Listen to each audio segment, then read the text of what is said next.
오늘 말씀은 누가복음 15장 11절부터 32절의 말씀입니다. 누가복음 15장은 잃어버린 양들에 대한 비유입니다.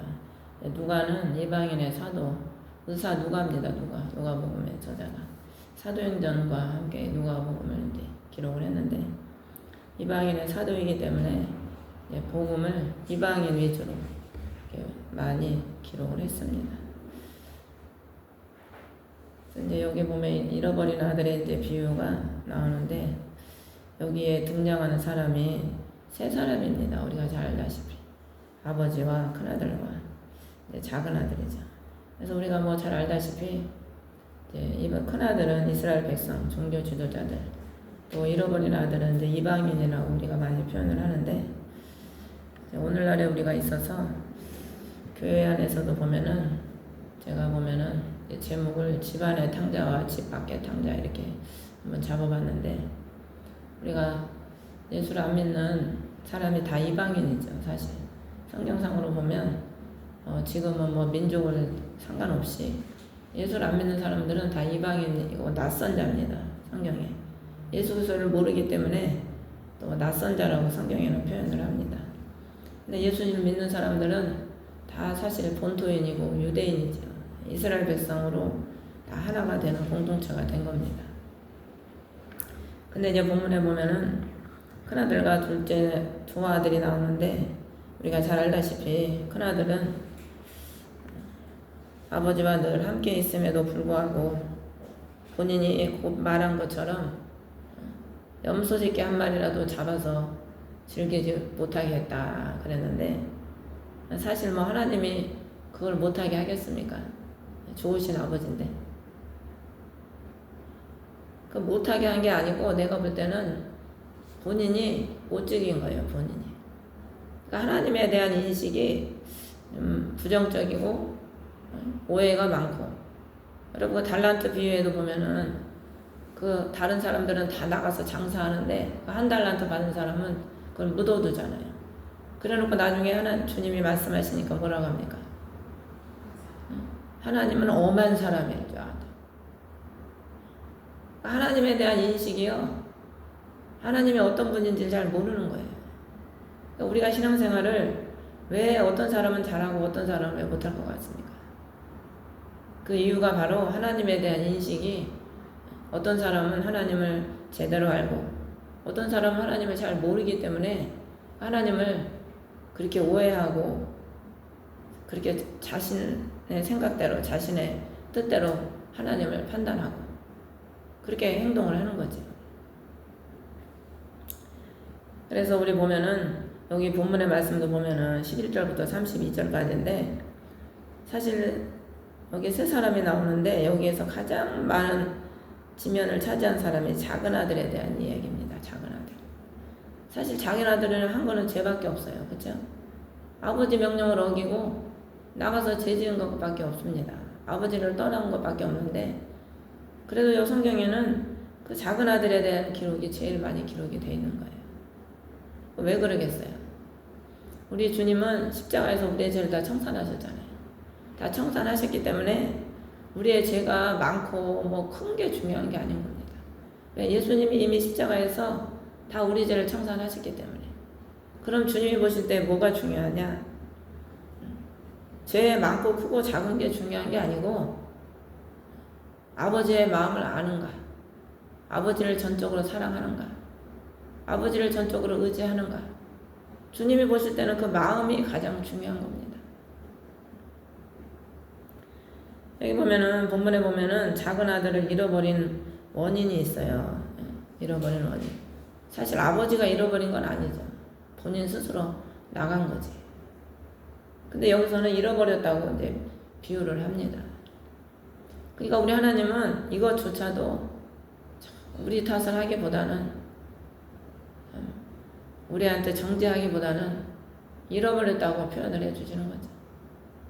이런 걸 보면서 참 하나님의 사랑은 이렇게 우리한테 작은 것까지 배려를 해주시는구나.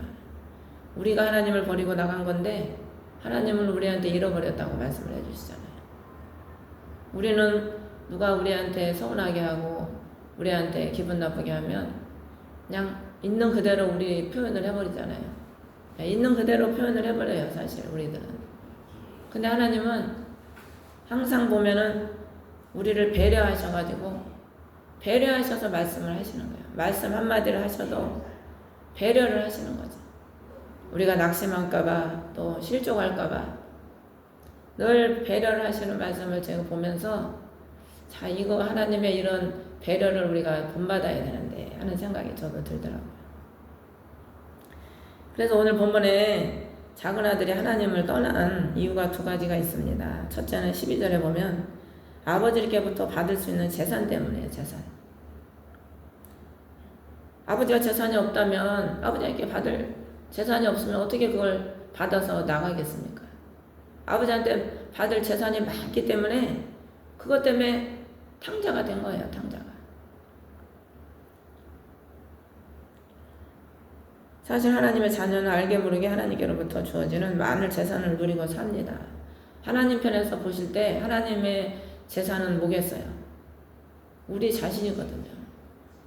영혼입니다. 영혼. 그래서 오늘 잃어버린 동전, 잃어버린 아들, 잃어버린 양 이걸 많이 비유하는 거예요. 하나님 보실 때 하나님의 재산은 뭐 만물이 하나님의 재산이겠어요? 이 만물을 하나님이 접으시면 어느 날 갑자기 종이 접히듯이 하나님이 사라지게 할 수 있는 거예요. 또 어느 날 이 지구보다 더 좋은 세상을 하나님은 만들려면 얼마든지 다시 만드실 수 있어요. 6일 만에 천지를 창조하셨는데 하나님 만드시려고 하면 뭐 이거보다 더 좋은 우주도 몇백 개, 몇천 개, 몇만 개, 수십만 개도 만드시죠. 하나님은. 하나님의 재산은 우리 한 사람 영혼, 예수 그리스도의 피값으로 산 영혼입니다. 그런데 우리는 하나님이 주신 공기, 재산, 건강, 물질, 하나님이 주신 것을 우리가 사실 누리고 사는 거거든요. 우리께 아무것도 없지 않습니까? 하나님이 주신 그 재산으로 우리가 누리고 사는데 하나님의 주신 것에 치우쳐가지고 공급자이신 아버지를 멀리하게 되면 결국 그 공급이 끊기게 됨으로 인해서 영과 육이 기근이 오는 겁니다. 그래서 이 탕자 아들은 아버지한테 그 재산 때문에 아버지를 떠난 거예요. 이게 영적인 겁니다, 사실. 제가 유튜브에 어떤 목사님이 오늘날 목회자가 문제다 그런 타이틀을 가지고 유튜브로 올렸길래 제가 한번 들어봤는데 목회자들이 처음에는 다 좋은 마음으로 순수한 마음으로 하나님의 일을 한다는 거예요. 근데 교회가 커지고 교인 수가 많아지고 하다 보면 변질이 된다는 거예요. 그래서 문제가 생기고 타락하고 그런 결과를 가져오는 거죠. 그게 뭡니까? 하나님보다 사실 작은 아들이 아버지 품에 있으면 부족한 게 없잖아요. 아버지 걱정할 게 뭐 있습니까? 아버지가 하루하루 만나를 내려주시잖아요. 이스라엘 백성들 광야에서 고기 먹고 싶다고 하면 메추라기를 불러서 먹게 해주시고 신명기에 뭐라 그럽니까? 너희들의 신발이 헤어졌냐? 너희들의 옷이 찢어지고 헤어졌냐? 40년 광야를 걸었어도 매일 하나님이 먹이시고 반석에서 물을 마시게 하시고 너희들의 옷과 신발이 헤어지지 않도록 낮에는 구름 기둥으로 밤에는 불 기둥으로 뱀과 정갈이 너희들을 물지 못하도록 하나님은 지켜주셨다는 거예요.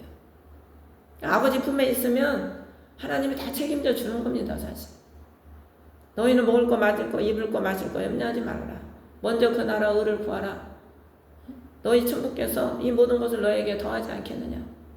우리가 하나님의 뜻대로 하나님의 영광을 위해서 살면 우리 하나님은 다 책임져 주신 하나님이라는 겁니다. 근데 이 탕자는 재산 때문에 떠난 거예요. 재산 때문에. 여러분 오늘날의 성도들이 왜 하나님을 떠납니까? 보이는 것 때문에, 재산 때문에, 사람 때문에 하나님을 멀리하고 하나님을 떠나는 겁니다. 그게 공급자이신 하나님을 떠나니까 처음에는 좋은 것 같아요. 왜? 아버지 앞에 있을 때는 뭐가 넉넉하지가 않아. 아버지가 그냥 주는 걸로 먹어야 되니까 내 맘대로 쓰지도 못하고 넉넉하지 않은 것 같고 뭐가 좀 답답한 것 같고 세상 사람들은 좋은 자가용에 막 놀러 다니면서 돈 펑펑 쓰면서 즐겁게 사는 것 같은데 나는 맨날 이거 뭐 돈에 신경 써야 되는 것 같고 그냥 아버지한테 막 그렇게 달라고 요구를 해가지고 마음껏 써보고 싶어서. 여러분도 돈 마음껏 써보고 싶죠? 최하 그냥 한 1억만 하나님이 좀 주셔도 그냥 좀 실컷 좀 외국 여행도 좀 가고 좋은 옷도 백화점 가서 실컷 쇼핑도 좀 한번 해보고 그냥 한번 실컷 써보고 싶지 않아요? 인간이면 한번 실컷 써보고 싶다고 다. 그게 인간의 마음이죠 사실. 근데 뭐 하나님 연단 받느라고 실컷 써볼 수가 있어. 뭐 옷 하나 사 입으려고 그래도 이거 한참을 고민해야 되고 놀러를 한번 가려고 해도 이거 한참 고민해가지고 놀러 한 번도 제대로 마음 편히 못 가는 거예요. 돈 아까워가지고. 몇십 년을 저도 그렇게 살았죠. 옛날에는 10,000원짜리 옷 하나 1년에 10,000원짜리 옷 한두 번 사 입는 것도 이거 사 입어야 되나 말아야 되나 고민을 그냥 몇 시간을 고민을 하고 10,000원짜리 하나도 사 입었어요. 그냥 실컷 써보고 싶지. 그러니까 이제 하나님이 좀 열어주시면은 좀 물질을 주시고 좀 여유를 주시면 이제 나태해지는 거예요. 이 재산 때문에 아버지를 떠난 것처럼 하나님이 좀 물질을 주시고 좀 편안하게 해주시면은 그것 때문에 하나님을 떠나고 그걸 즐기면서 사는 거지. 그러니까 막 가서 막 처음에 즐길 때는 막 좋아요. 작은 아들이 그 재산 가지고 가가지고 허랑방탕 했다고 그래서 허랑방탕. 자기 멋대로 즐기고 하니 얼마나 처음에는 좋았겠습니까? 근데 그렇게 즐기다 보니까 어떻게 돼요? 기근이 오는 거예요, 기근. 먼저 어떤 기근이 옵니까? 하나님이 기근을 내리는데 그 지역에 기근을 내리시잖아요.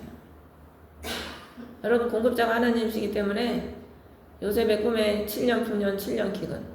하나님이 풍년을 주셔야 계속 풍년이 유지되지 기근을 내리시면은요 이전의 풍년은 기억하지 못하였더라. 언제 내가 그런 적이 있었나. 싹 걷어가 버리시는 거예요. 물질도 걷어가 버리시고 건강도 걷어가 버리시고 싹 걷어가 버리시는 거죠. 그나마 이 아들은 그래도 그 상황에서 아버지를 바라보고 돌아왔으니까 회복이 됐지. 안 돌아온 사람은 어떻게 되겠어요? 영육이 죽는 겁니다. 영육이. 그래서 우리가 아버지를 떠나면 결국에는 영육간에 기근이 와서 결국에 하나님의 은혜가 생활을 하지 못하고 은혜 생활을 하지 못하면 어떻게 되겠습니까? 그 마지막은 멸망으로 가는 거죠. 그리고 둘째로 아버지가 아버지를 떠난 이유는 아버지의 간섭이 싫었어요. 아버지의 간섭. 이 본문에 보면은요, 아들이요, 그 재산을 가지고 가까운 데 가서 있습니까? 네? 먼 나라로 가요, 먼 나라.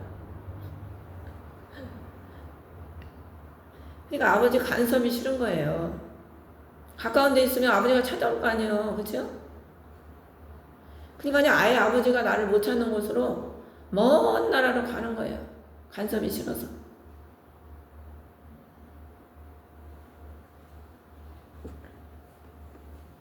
성도들도 보면은요, 하나님 말씀을 따라 사는 삶이 사실 좁은 길이고 십자가를 지는 삶이거든요.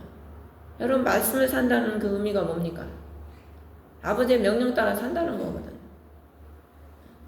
교회 생활을 하고 마지막 때가 돼서 모이기를 힘쓰라고 말씀하시고 지도자의 명령에 따라 사는 게 뭡니까?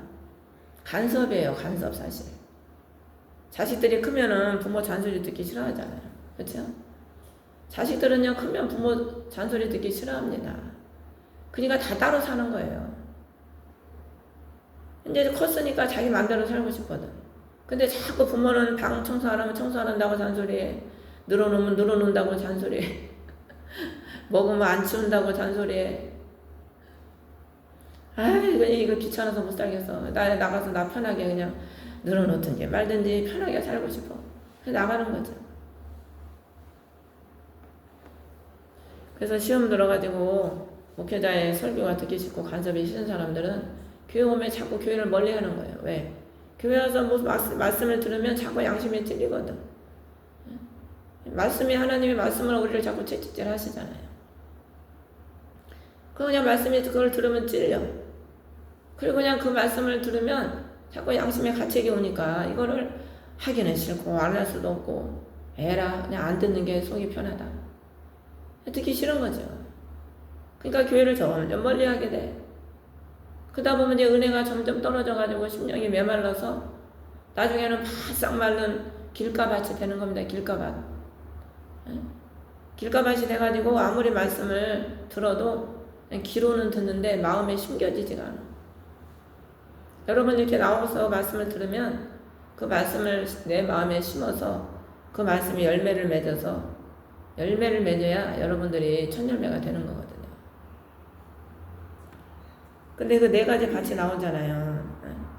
그러니까 그만큼 열매 맺는 옥토는요, 비유가 4분의 1밖에 안 된다는 겁니다. 네 가지 밭이 나오는 그 비유의 그 깊은 뜻은 많은 사람이 하나님 말씀을 들어도 옥토처럼 열매를 맺는 사람은 교회에서 듣는 사람의 4분의 1밖에 안 된다는 거예요. 나머지 신령들은 다 세 가지 밭의 사람들이라는 거죠.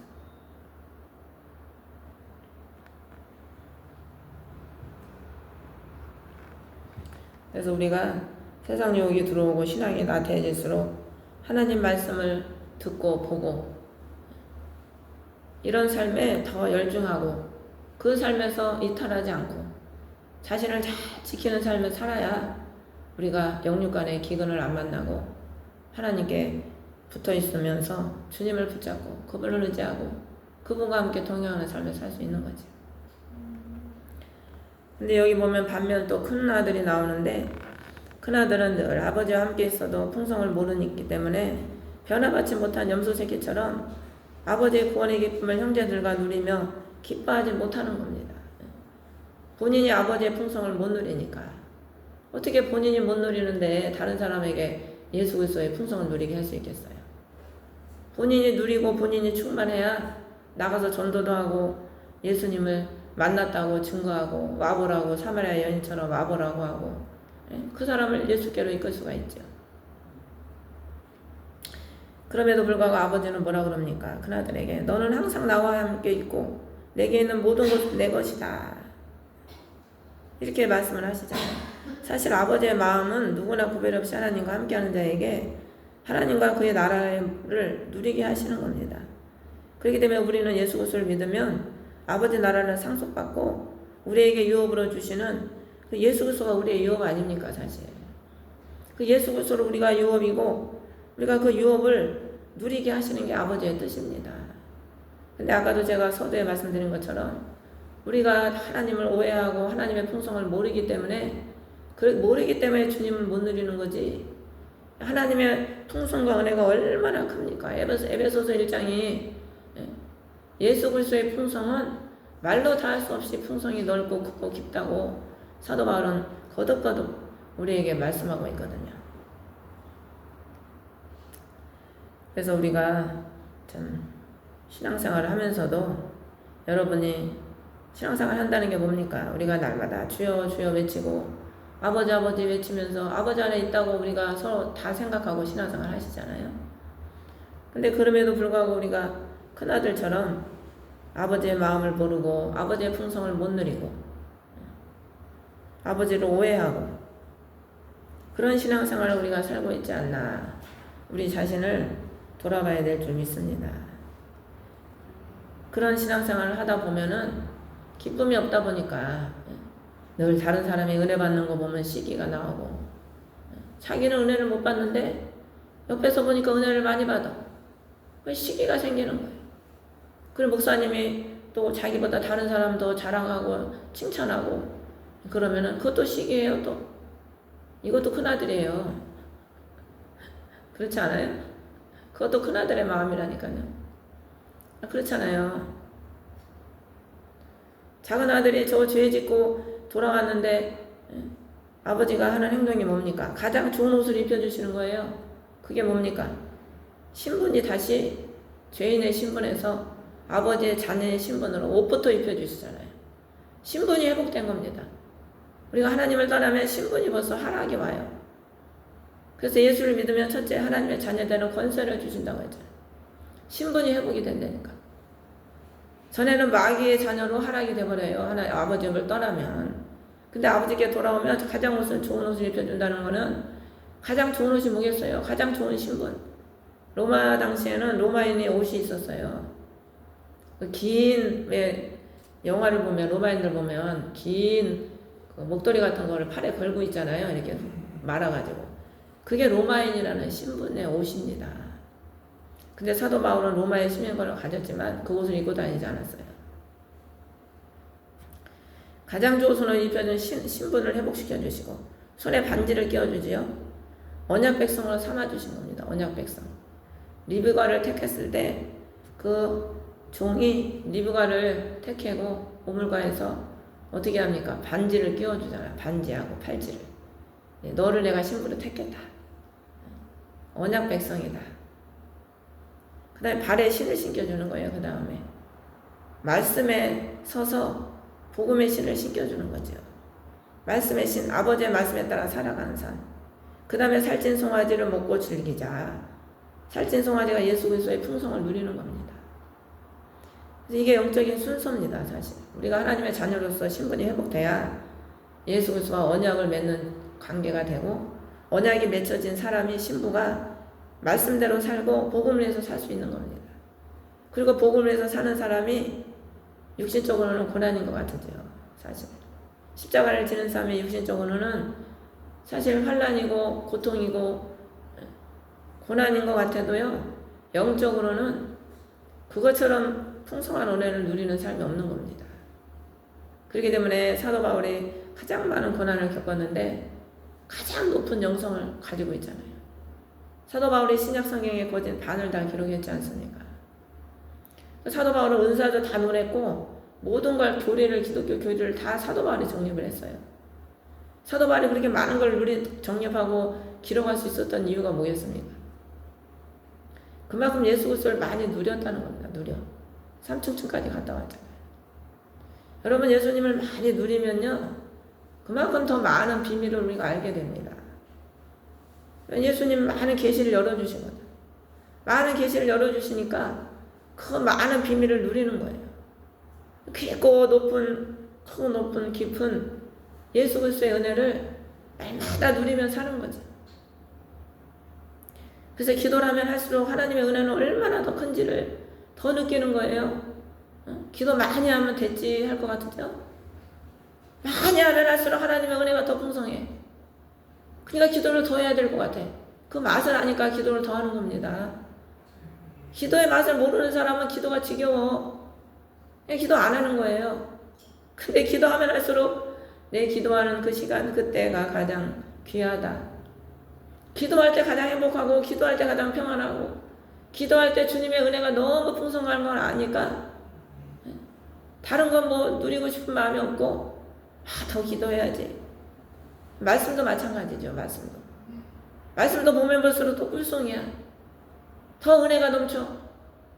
말씀을 보면 볼수록 할 게 더 많아요. 준비할 게 더 많아요. 하나님 막 열어주시는 거예요. 막 무한하게 깨닫게 해주시는 거예요. 할 게 너무 많고, 준비할 게 너무 많고, 깨달아지는 게 너무 많아요. 사실 저도. 근데 이게 이제 힘이 드니까 못하는 거야. 힘이 드니까 쓰는 게 너무 힘들어. 그 풍성이 이름 안 할 수가 없어요. 사실. 여러분, 우리가 관심이 없고 거기에 시간과 정성을 투자하지 않으니까 그렇지, 우리 주님은 알면 알수록 그 사랑과 은혜와 그 비밀과 경륜 얼마나 깊고 높은지 모릅니다. 그렇기 때문에 다른 거 할 시간이 없는 거죠. 기도하고 말씀 준비하기도 시간이 빠듯해요. 사실. 그러니까 뭐 다른 거 할 시간이 없는 거예요. 이거 하기도 시간이 부족하니까. 그리고 인간은 육신을 입은 존재이기 때문에 또 육에 한계가 있잖아요. 힘드니까 또 하루 종일 앉아서 했으면 좋겠는데 이 육신이 약하다 보니까 그게 또 힘드니까 안 되는 거예요. 못하는 거죠. 그래서 여러분, 우리 하나님은 우리를 위해서 늘 예배하고 계십니다. 여호와 일에 예배하신 하나님. 우리를 위해서 우리 주님은 다 예배해 놓고 계셔요.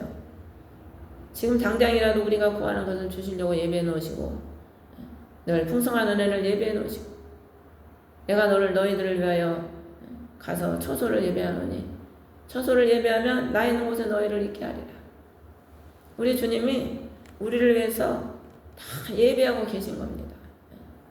그래서 우리가 구하는 자에게 우리 하나님은 다 주시려고 다 예배해 놓고 계시는 거죠. 근데 하나님이 아무에게나 주십니까? 우리 하나님은 아무에게나 주시지 않아요. 하나님은 공의 하나님이시고 신문대로 거두게 하시는 하나님이시고 질서의 하나님입니다. 계시록 19장 7절에 보면은요, 어린 양의 혼인잔치가 이르렀고 그분의 아내가 자신을 예비하였도다. 어린 양은 혼인잔치를 예비하고 계십니다. 그런데 거기에 누구만 들어가냐? 말씀에 다 나와 있어요, 사실. 아내가 자신을 예비하였도다. 우리가 예비가 돼야 예비된 그 아내, 그 사람만 혼인잔치에 참석할 권리가 주어지는 겁니다. 여러분, 우리가 예수님 비유에도 나오잖아요. 그 혼인잔치 비유. 예수님이 잔치를 다 준비해놓고 다 오라고 그러잖아요. 근데 안 와. 많은 사람들을 데리고 오라고 해서 데리고 왔어. 데리고 왔는데 누구만 누립니까? 예복 입은 사람만 누리잖아요. 예복을 안 입으면 그 사람은 어떻게 됩니까? 쫓아내서 어두운 데서 이를 갈며 슬피 울며 이를 갈미 있으리라. 예비된 사람만 누리는 거예요. 예비된 사람만. 그렇기 때문에 우리가 신앙생활은 우리가 예수 그리스도의 신부로서 어린 양의 혼인잔치에 참석하기 위해서 지금 예배하는 삶을 살아가고 있는 겁니다. 그러므로 여러분도 날마다 하나님의 풍성을 누려서 작은 아들처럼 하나님의 풍성 가운데 있으면서도 그걸 못 깨달아서 자꾸 다른 세상의 풍성을 누리려고 따라가는 삶이 아니라 그리스도의 풍성을 날마다 누리고 그 풍성 예수 그리스도 한 분으로 만족하고 하박국의 고백처럼 구원의 하나님으로 인하여 기뻐하리로다. 그 예수 그리스도를 통하여 여러분들이 그분으로 말미암아 기뻐하고 그분으로 말미암아 늘 감사하며 안식을 누리는 천국을 누리는 삶으로 인해서 예수 그리스도의 부인으로서 아내로서 신부로서 준비된 자, 예비된 사람, 그 사람이 되어야 될 줄 믿습니다. 그래서 예비가 다 된 사람이 바로 계시록 21장에 그 새 예루살렘이 하늘로부터 내려오지요. 어린 양의 신부, 신랑을 해서 예비된 신부, 그게 바로 새 예루살렘입니다. 그래서 그 신부가 예비된 그 신부가 새 예루살렘이고 그 새 예루살렘이 바로 예수 그리스도와 함께 영원한 안식을 누리는 주인공이 되는 거죠. 저 여러분들이 다 그런 사람이 되시기를 주의 이름으로 축원합니다.